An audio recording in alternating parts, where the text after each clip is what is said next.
She was a ghost at the grandest ball of the season, a creature of the shadows, defined not by her wit or her heart, but by the smattering of freckles across her nose. They called her blemished, unfortunate, a flaw in the polished perfection of London's high society. For years, Sophia Vance had learned to make herself small, to hide from the cruel whispers and mocking glances. But tonight, the most powerful man in the room, the Duke of Blackwood, was staring, and she knew, with a certainty that chilled her to the bone, that he was about to ruin her, or save her. The chandeliers of Blackwood Manor dripped with crystal and light, casting a brilliant, unforgiving glow upon the throng of London's elite. For Sophia Vance, it was a particular kind of torture. Each glittering surface seemed to catch her reflection and throw it back at her, a constant reminder of why she felt she did not belong. While other young ladies were adorned with diamonds and pearls, Sophia felt her most prominent accessories were the ones she was born with, the constellation of light brown freckles that dusted her nose and cheeks.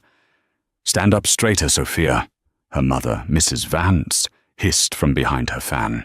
"And for heaven's sake, do try to look pleasant. No man wants a wife who looks as though she's attending a funeral." Sophia forced the corners of her mouth upwards, a gesture that felt as foreign as the stiff whalebone corset digging into her ribs. "I am trying, Mother." "Trying is not enough.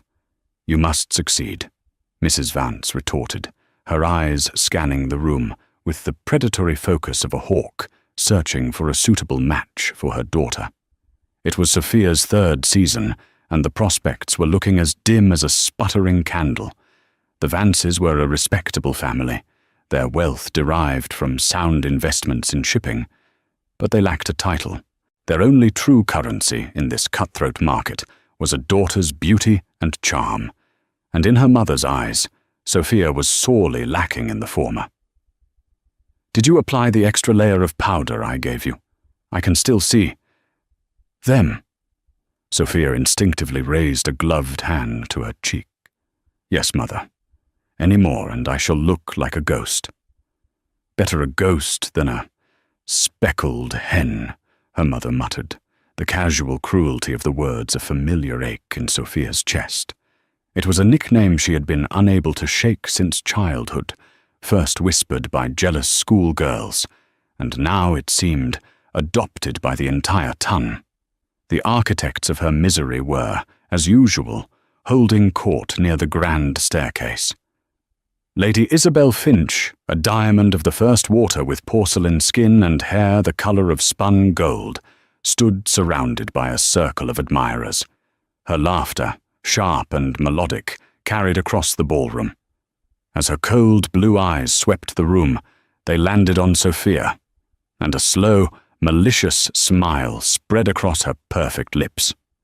Sophia's stomach twisted. She tried to turn away, to melt into the damask wallpaper, but it was too late. Isabel, flanked by her two loyal lapdogs, Lady Beatrice and Lady Cressida, began to glide in her direction. "Why, if it isn't Miss Vance," Isabel purred, her voice loud enough for those nearby to turn their attention. "Hiding in the shadows again? One would think you'd prefer the light to show off your unique complexion." Beatrice giggled. Perhaps she fears the light will make her freckles multiply, like sunspots on a piece of fruit left to rot.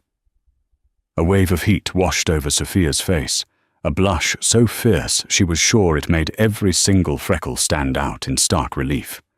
She curtsied stiffly, her eyes fixed on the polished marble floor. "Lady Isabel, a pleasure to see you." "Oh, the pleasure is all mine," Isabel said, tapping Sophia's arm with her fan. The gesture was meant to look friendly, but it felt like a brand. "We were just discussing the upcoming country retreat at Lord Ashworth's estate. I imagine you enjoy the country, Miss Vance. So many opportunities to be outdoors, communing with nature, and other spotted things." The circle of listeners tittered. Sophia felt 100 pairs of eyes on her, dissecting her, judging her.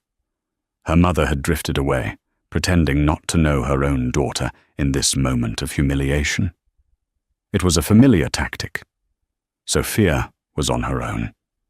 She swallowed hard, searching for a reply that was dignified but not confrontational, a line she always struggled to walk. But before she could speak, a hush fell over the room. The music seemed to soften, the chatter faded.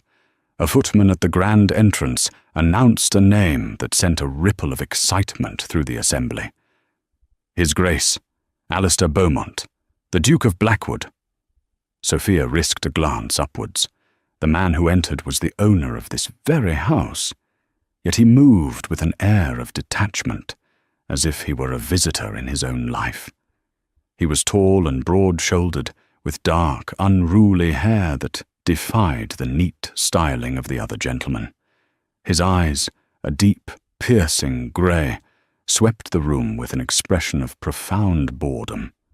He was, without question, the most sought-after bachelor in all of England. His title was ancient, his fortune immeasurable, and his refusal to marry had become the stuff of legend. Every unmarried lady in the room, including Isabel, immediately straightened, their smiles brightening, their poses shifting to display their best assets. Isabel cast one last triumphant sneer at Sophia before turning her full attention to the Duke, her ambition practically radiating from her. Sophia used the distraction to make her escape.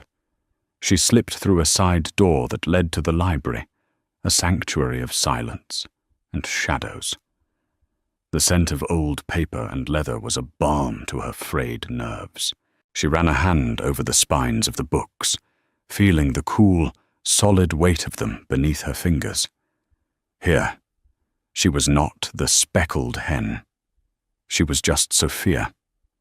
She sank into a worn leather armchair tucked away in a dark corner, finally allowing the tears of frustration that had been burning her eyes to fall. Why did it matter so much? Why couldn't they see past the silly spots on her skin to the person beneath? She was well read. She had a keen mind for numbers, and she possessed a kindness her tormentors couldn't begin to comprehend. Yet none of it mattered. In their world, the surface was everything. A deep voice from the doorway startled her. Hiding from the festivities, or from a particularly dreadful dance partner? Sophia shot to her feet, hastily wiping her cheeks with the back of her glove. Standing there, silhouetted against the bright light of the ballroom, was the Duke of Blackwood himself. The Duke of Blackwood stepped fully into the library, letting the door click softly shut behind him. The sudden quiet amplified the frantic thudding of Sophia's heart. She felt trapped, a mouse cornered by a lion. This was 1,000 times worse than being accosted by Isabel. At least with Isabel, she knew the nature of the attack. With the Duke, she was entirely off balance. His gaze was intense, analytical, and for the first time that evening, it was directed entirely at her. "Your Grace," she stammered, sinking into a deep curtsy that was more a desperate attempt to hide her face than a gesture of respect.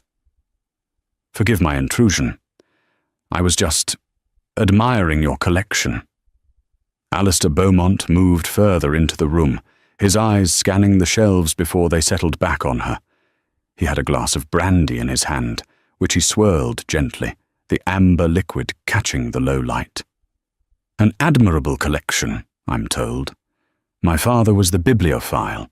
I merely inherited the property." His voice was a low baritone, smooth and devoid of the artifice she heard in the voices of most noblemen. "I find the contents of the books far more interesting than the bindings."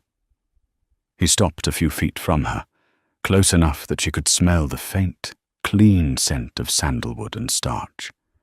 She kept her gaze lowered, focusing on the intricate pattern of the Persian rug. To look at him directly felt like staring into the sun. "And you?" he prompted. Do you find the contents more interesting than the party? I confess I often do, Your Grace, she admitted, her voice barely a whisper. A book will not judge you for a misstep in a quadrille. A corner of his mouth lifted in a ghost of a smile. Nor will it gossip if your dress is last season's colour. A most astute observation, Miss Vance, Your Grace. Sophia Vance. Miss Vance? He said her name slowly, as if testing its weight. Well, you are not the only one seeking refuge. I find my own parties to be a particular form of endurance test. He gestured toward the armchair she had vacated. Please don't let me disturb your peace. I only came in here to escape a legion of mothers who look at me as if I were the last prize bull at market. The unexpected frankness of his comment startled a small laugh out of her. She quickly smothered it, horrified at her own impertinence, but the Duke's faint smile widened. There now, he said. That wasn't so terrible, was it? Feeling a sliver of courage, she risked a quick glance up at his face. His grey eyes were not cold, as she had first thought, but rather watchful and intelligent. They seemed to see more than the surface. A fresh wave of anxiety washed over her. What did he see when he looked at her? The same flaws everyone else did? I should return to the ballroom, she said, her voice tight. My mother will be searching for me. And will you find a dance partner more engaging than this 17th century treatise on celestial mechanics? He asked, nodding toward a heavy tome on a nearby table. Sophia's eyes followed his. I don't know. I was not looking at that one, Your Grace. No? He took a step closer, his gaze still on her. A pity. It's one of my favorites. The author argues that the stars are not perfect, static points of light, but rather dynamic, flawed spheres of fire and gas, each with its own imperfections. He believed it was their imperfections that made them beautiful and unique. The words hung in the air between them. Sophia felt a strange resonance with his statement, a pull towards a meaning she felt but couldn't quite grasp. Was he just making polite conversation, or was there something more behind his words? She was too afraid to hope for the latter. The silence stretched, and her panic returned. She had to leave before she made a complete fool of herself. You are very kind to share your knowledge, Your Grace, she said, her formality a shield. But I must take my leave. She curtsied again and moved towards the door, her entire body rigid with the effort of appearing composed. She could feel his eyes on her back with every step. Miss Vance, he called out, just as her hand touched the cool brass of the doorknob. She paused, her back still to him. Yes, Your Grace. I hope you find a worthy dance partner, he said. His voice was quiet, yet it seemed to fill the vast library. One who appreciates the complexity of the stars. Sophia didn't dare turn around. She simply nodded and slipped out of the room, her heart hammering against her ribs. She didn't know what to make of the encounter. The Duke of Blackwood had not recoiled from her. He had not smirked or looked away. He had spoken to her, really spoken to her, with an intelligence and depth that caught her completely off guard.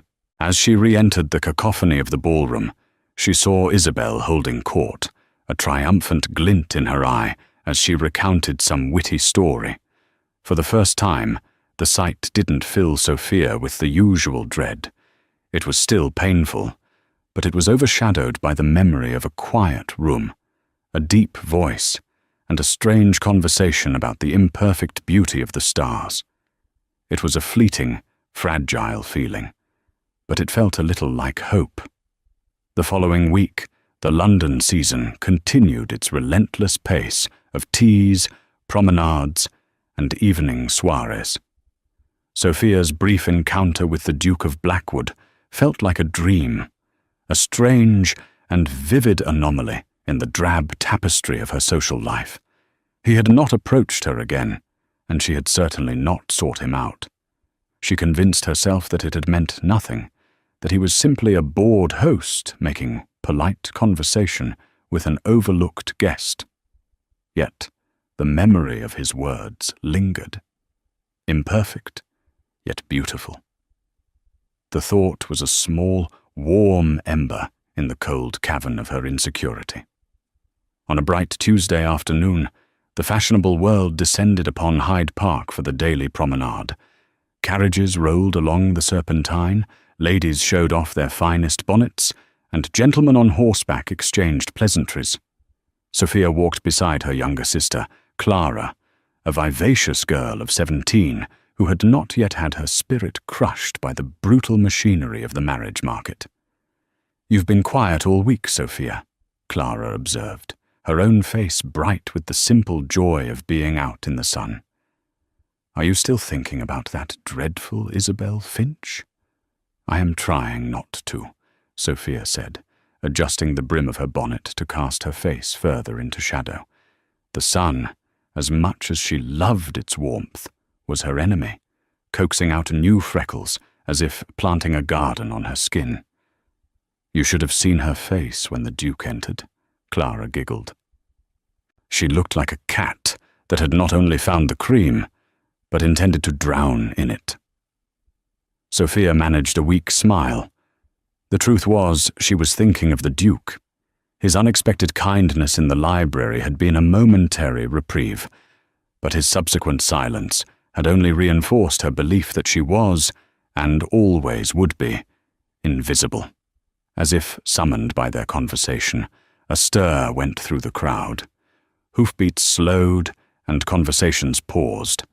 The Duke of Blackwood, mounted on a magnificent black stallion, was riding towards them.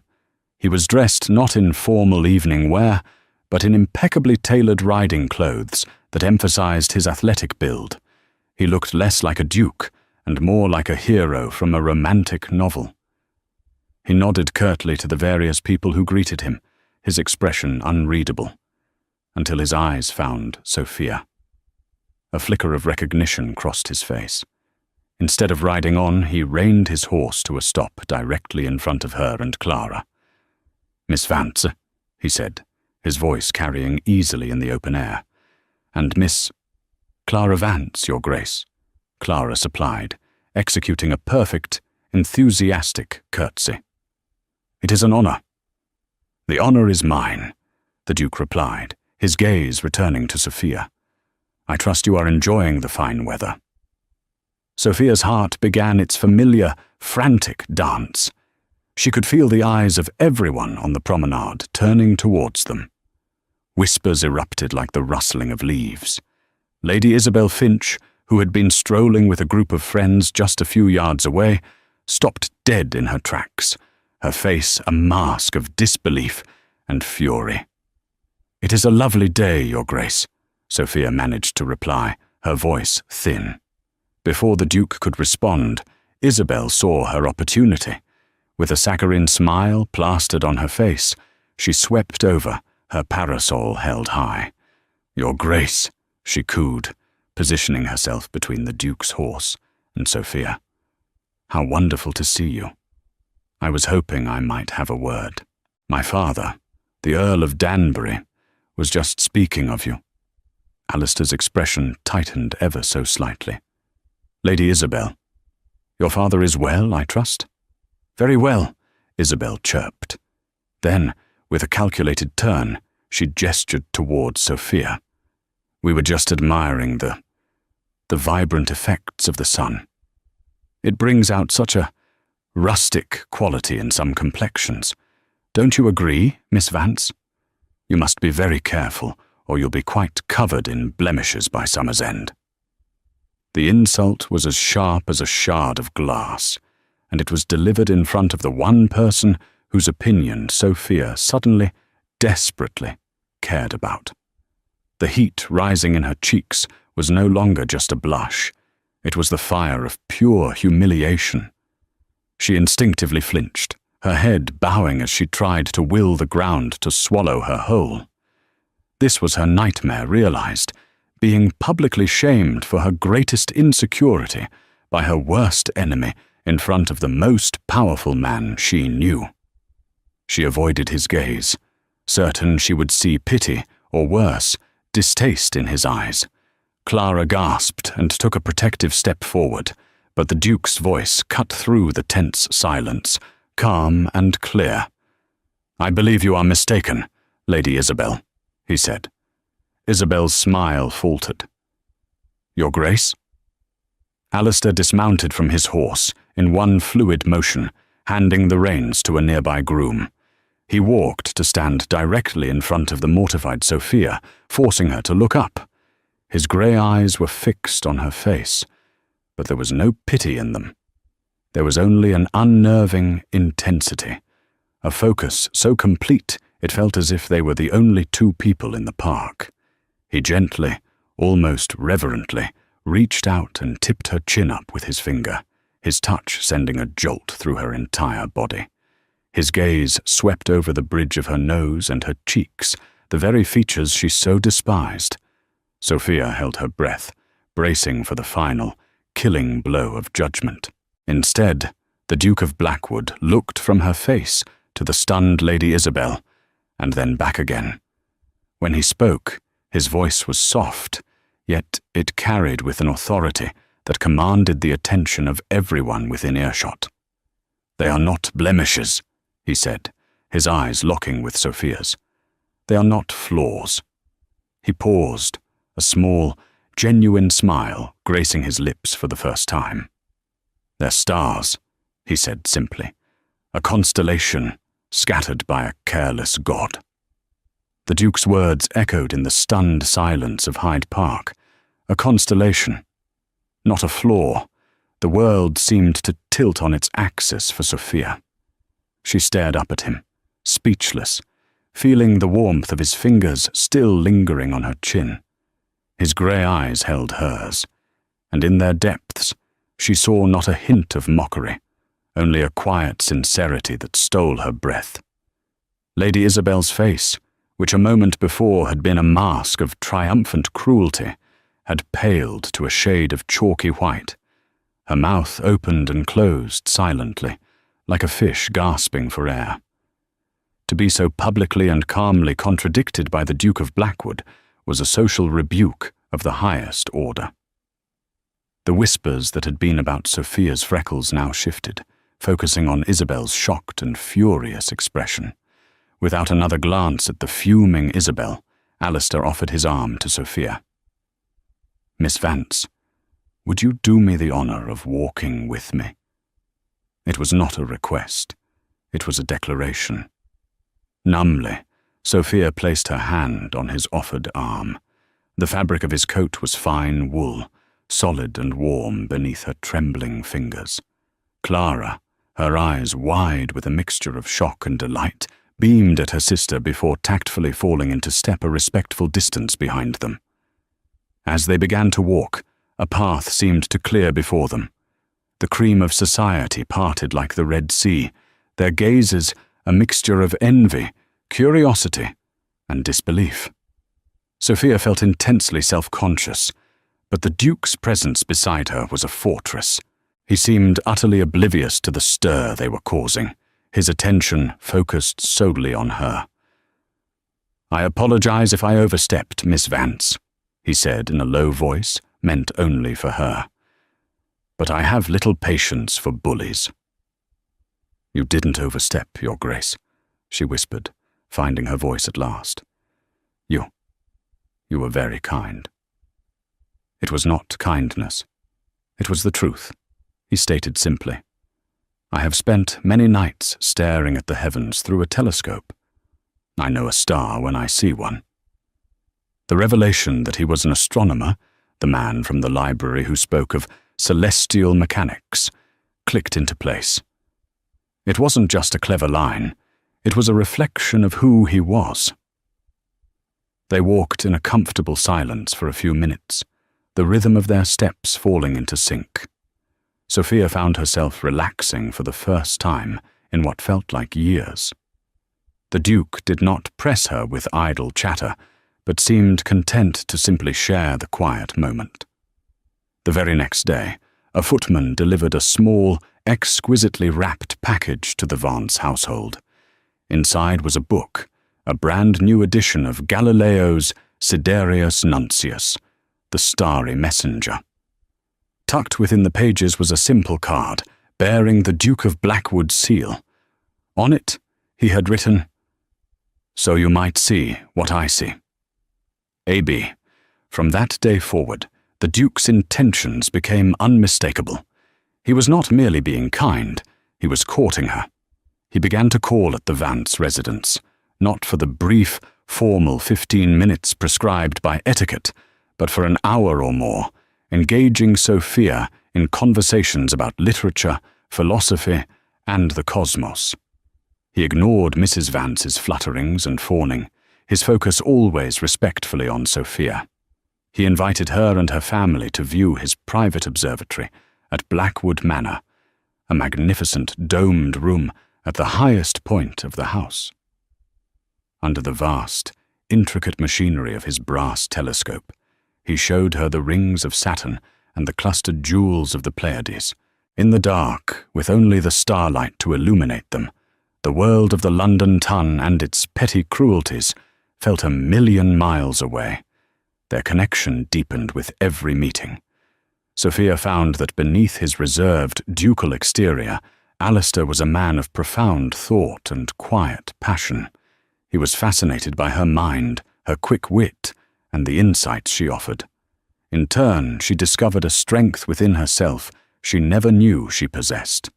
His admiration was a mirror, reflecting a version of herself she was slowly starting to believe in, a woman of substance and worth. But for every step she took into the light of the Duke's favour, the shadow of Isabel Finch's hatred grew longer and darker. Publicly humiliated and privately seething, Isabel watched their burgeoning romance with a venomous jealousy that consumed her. She had lost the Duke's attention, a prize she considered hers by right of beauty and birth. She would not stand for it. She began her campaign subtly, whispers in powder rooms, veiled comments at tea. Such a strange match, she would muse to her friends. The Duke of Blackwood and that country mouse. One has to wonder what his game is. Perhaps he has a wager with his friends? When the gossip failed to gain traction, her methods grew more vicious. She started to dig into the Vance family's background. Her friend, Lady Beatrice, whose father was a notorious gossip, became her co-conspirator. They put out feelers, questioned servants, and scrutinized the family's history, searching for any crack, any hint of scandal they could exploit. "There must be something," Isabel hissed to Beatrice one afternoon over tea. "No one is that plain and that perfect. The Vances came from nothing 2 generations ago. There is dirt there, I know it, and I will find it.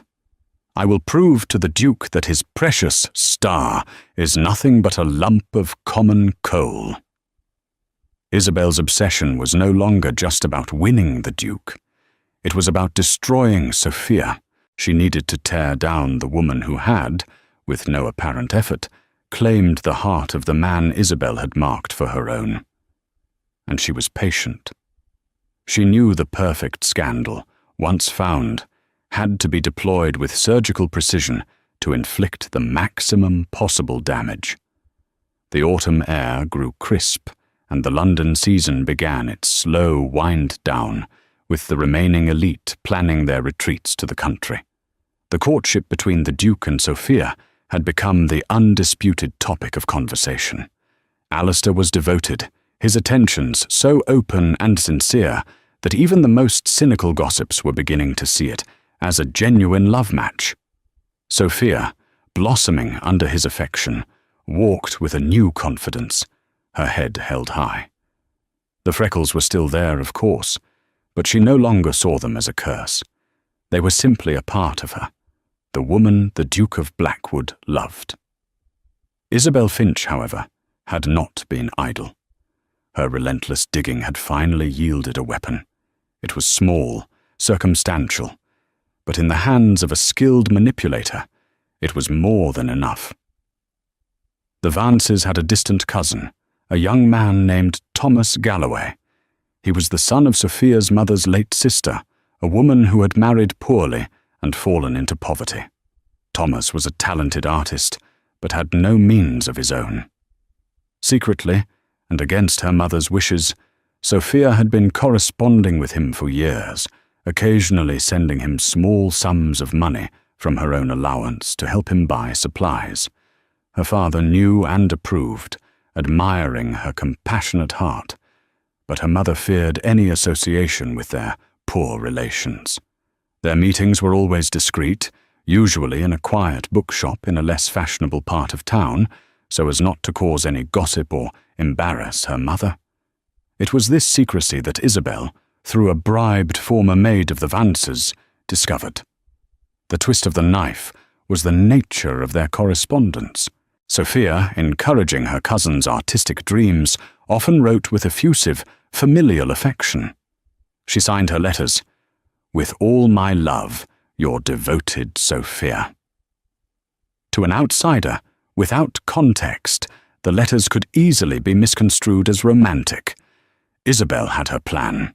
It was diabolical in its simplicity. First, she paid a forger to create a new letter, one that mimicked Sophia's handwriting, but spoke of a secret, passionate love and a clandestine meeting. Then, she arranged for the Duke to be in the right place at the right time. One afternoon, Alistair arrived at the Vance residence to take Sophia for a drive, only to be told by a flustered Mrs. Vance that Sophia had stepped out unexpectedly. As he was leaving, a street boy, paid handsomely by Isabel, ran up to his carriage. "A message for the Duke," the boy cried, handing Alistair a sealed note before disappearing back into the crowd.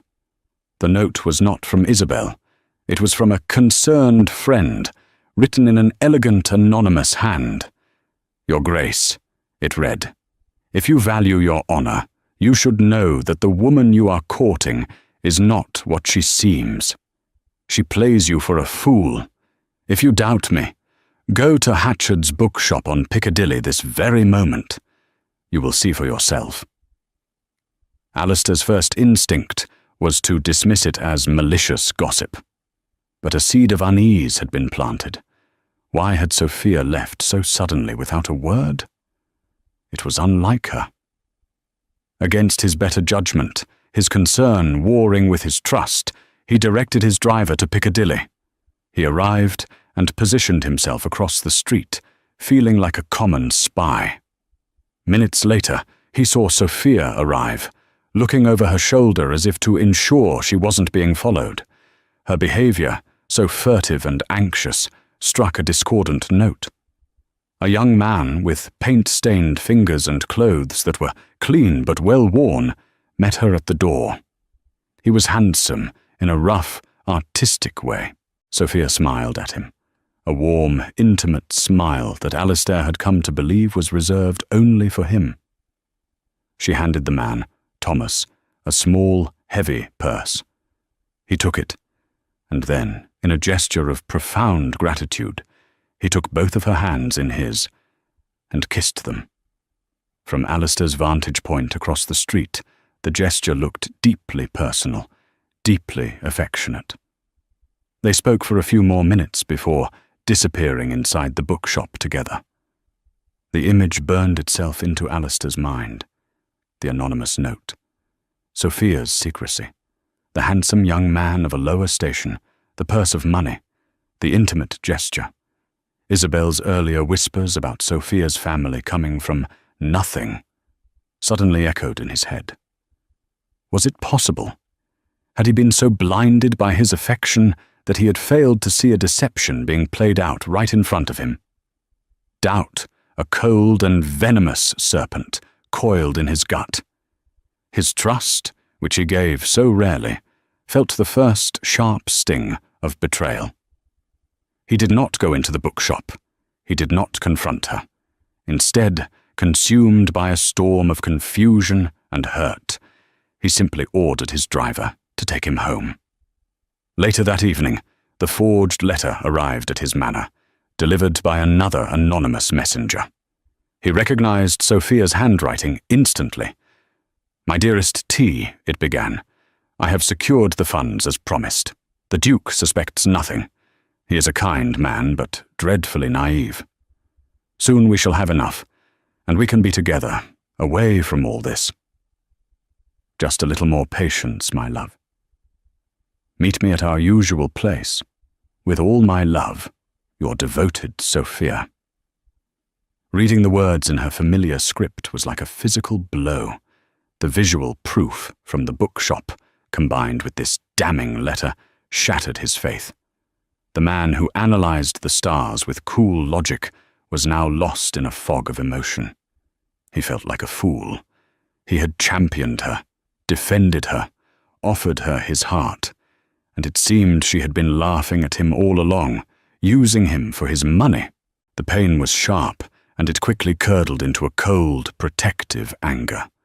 Sophia left the bookshop feeling light and happy. Thomas had shown her his latest sketches, and his talent was undeniable. The money she'd given him would allow him to rent a small studio space. Seeing the hope in her cousin's eyes had filled her with a quiet joy. She was so lost in her pleasant thoughts that she didn't notice the chill that had descended upon her world until the next day. She awaited Alistair's customary afternoon visit, but he never came. No note of explanation arrived, no flowers, nothing. A second day passed in silence, then a third. A knot of anxiety began to tighten in her stomach. Had he fallen ill? Had there been an accident? She sent a polite inquiry to Blackwood Manor, only to receive a curt, formal reply from a secretary stating that His Grace was in good health, but was occupied with ducal matters. The cold, impersonal dismissal was a slap in the face. It was then that the whispers reached her. They started at a tea hosted by Lady Danbury, Isabel's mother, and spread through the ton like wildfire. The story was that the Duke had discovered Miss Vance's true nature, that she had a secret lover, a low-born artist she was supporting with money she wheedled from her wealthy admirers. Her meetings with the Duke were a sham, a clever ploy to elevate her status and fund her sordid affair. The forged letter, or at least its contents, was now common knowledge, repeated with relish in every drawing-room in London. Sophia was devastated. The world she had just begun to feel comfortable in crumbled around her. Former acquaintances now looked through her as if she were made of glass. Her mother wept and berated her for bringing such ruin upon their family. "I told you not to associate with those people," she wailed, referring to Thomas. "I told you it would bring us to ruin." But the deepest wound was Alistair's silence. He hadn't confronted her. He hadn't asked for an explanation. He had simply believed the worst and discarded her. The man who had seen stars on her face now saw only deceit. The pain of his mistrust was a physical ache, a weight so heavy she could barely breathe. For a week, she barely left her room, succumbing to a profound despair. She replayed every moment they had spent together, searching for a sign that his feelings had been false, but she could find none. The memory of his sincerity was what made his current silence so unbearable. One rainy afternoon, as she stared out her window at the dreary London street, something inside her shifted. The tears dried up, replaced by a slow-burning anger. She had spent her entire life cowering, hiding from the judgment of others.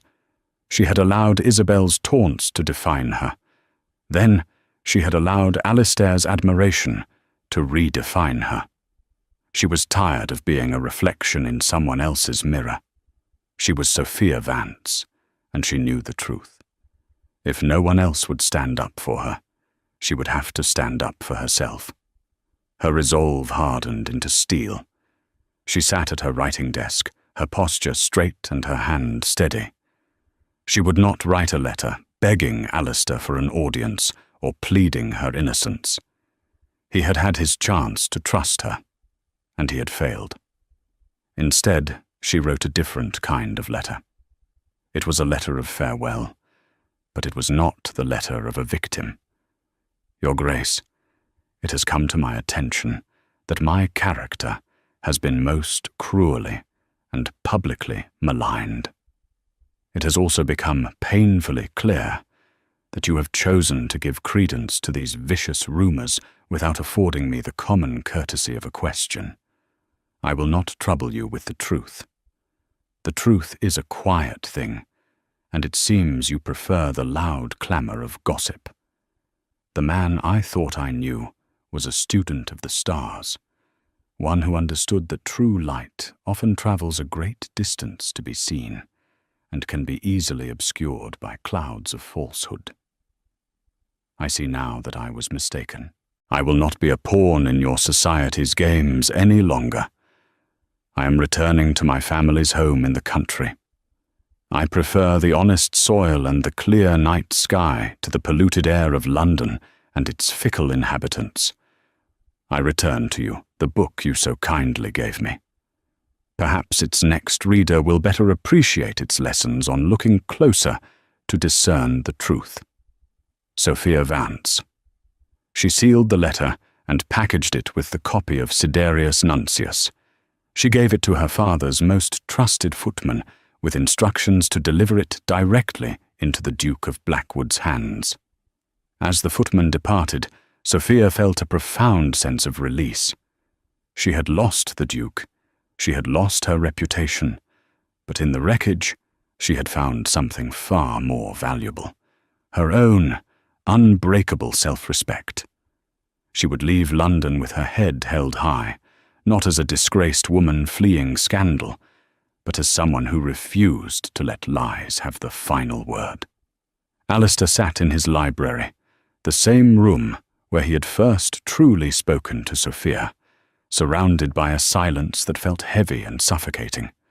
The brandy in his glass offered no comfort. For days he had been wrestling with his own actions. The initial searing anger had cooled, leaving behind a residue of doubt and a hollow ache of regret.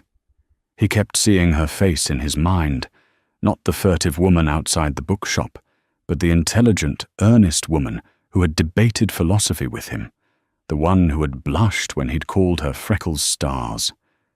Could he have been wrong? Could the evidence that had seemed so damning be nothing more than a carefully constructed lie? His valet, an older man named Miles, who had served the Beaumont family for 40 years, entered the room with a silver tray. "A package for you, Your Grace.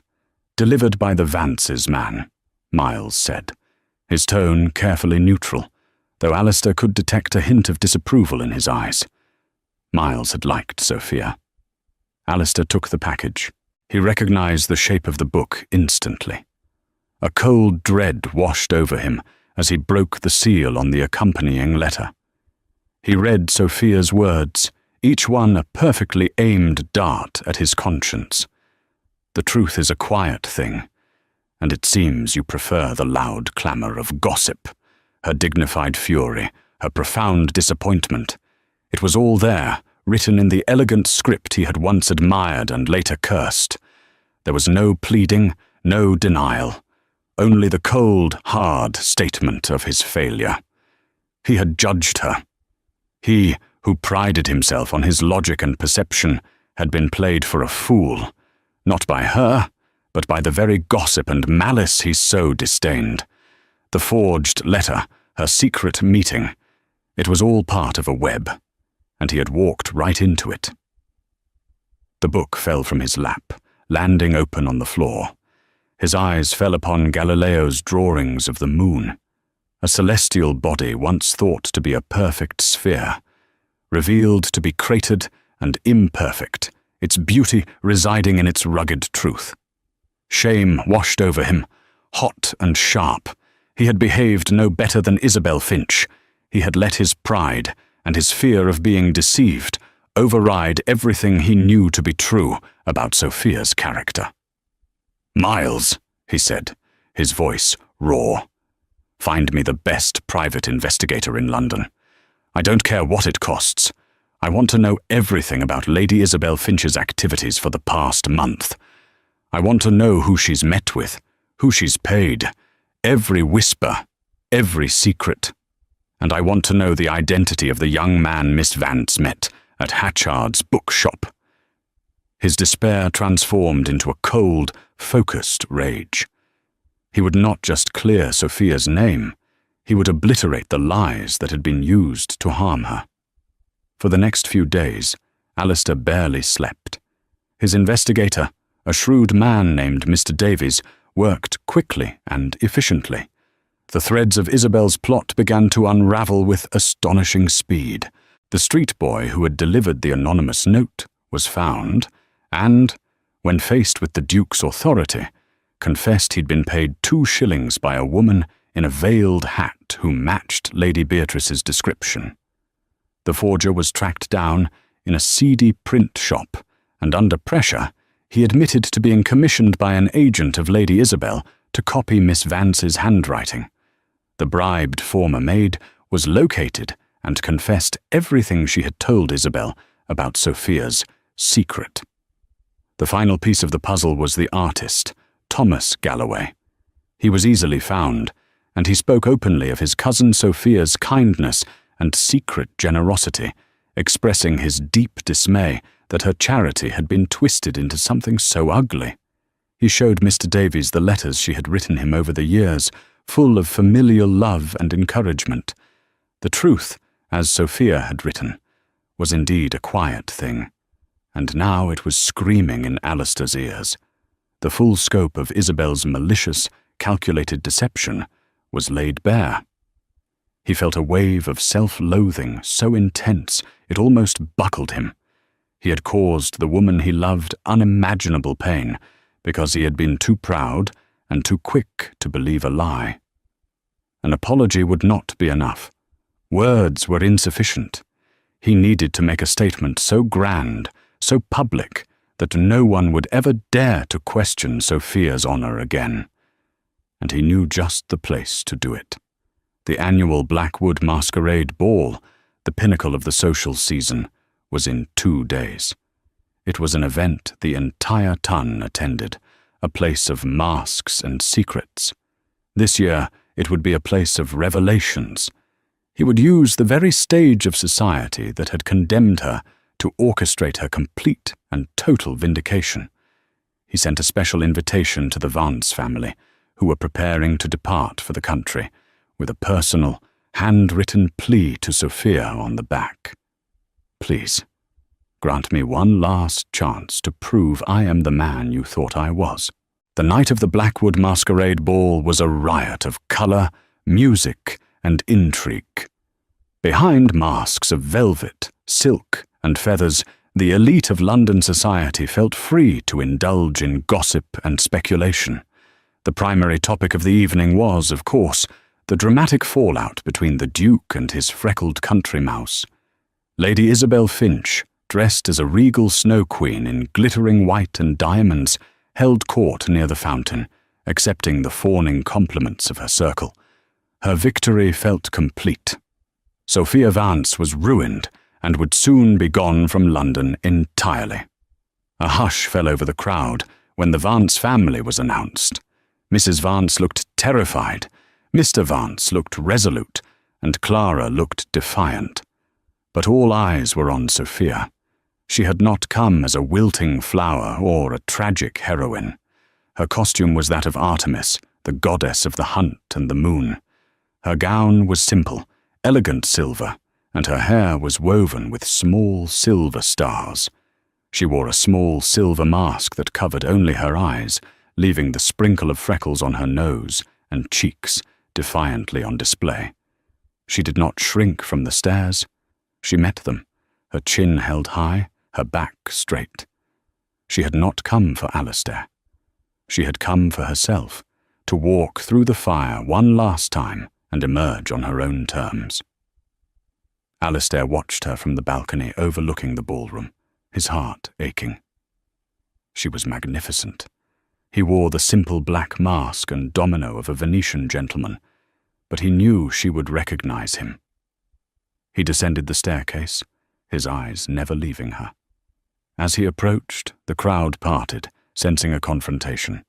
Isabel watched, her heart pounding with a mixture of fury and triumph. Let him see her.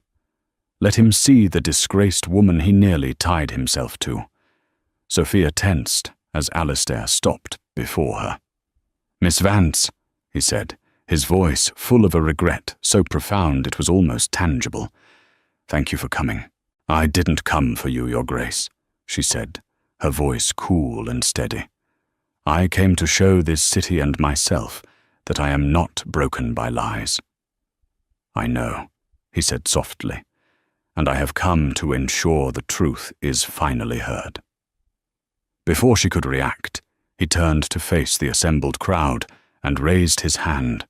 The orchestra, on his signal, fell silent. Every masked face in the grand ballroom turned towards them. "My lords, ladies and gentlemen," Alistair began, his voice ringing with ducal authority.